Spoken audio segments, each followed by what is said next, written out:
Hello everyone, welcome back to another update on the Market Research 2022, and this video is about the update on the technical analysis and what progress I have made so far.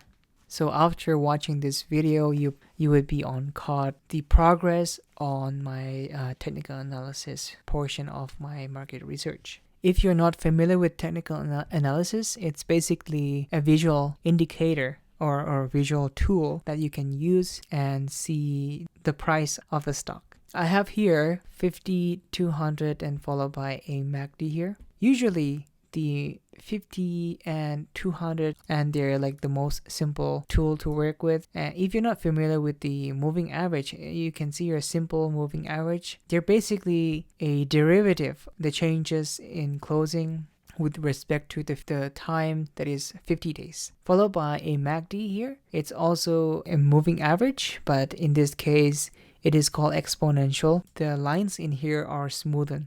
Going back to the moving average, if you're not familiar with it, I use like the 50 days to basically get what's going on and like what is the strength in the market. So as long as like the closings are higher than the 50 days, it basically means it's strong. For the 200, it's usually a good indicator for a support line. So what it means by having a support line is that you can draw lines.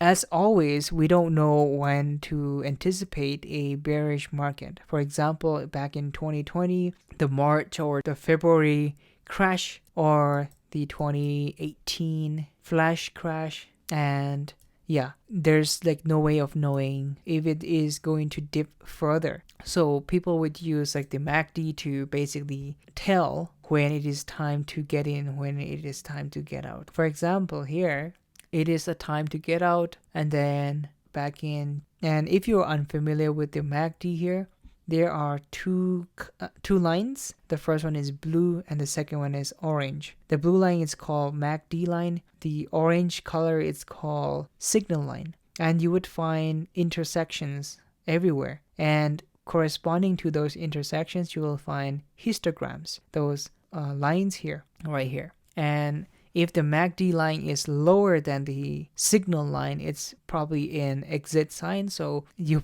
like in my case, I would not keep the positions. And then as soon as the MACD line is higher than the signal line, it's usually an entry. And I would usually like use this method, but like I needed more metrics. Because as I see intersections here, the signal's very weak, and then I would want to know like when to exit and put a price at where I would put a stop limit. So there's a thing called stockcharts.com, and very cool to work with, and it's very new user friendly, I would say. It has a lot of tools to work with. For example, there is an RSI. It's an indicator oscillator, so that goes up, goes down in like a circular motion. And if it dips below 30, it's called oversold. So it's usually a good indicator for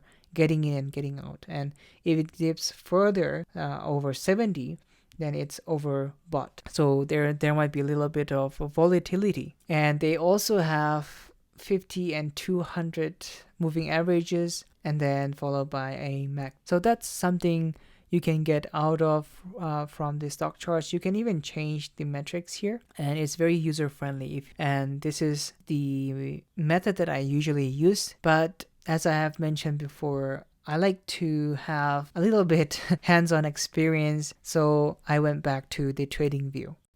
So have a great day and see you in the next update.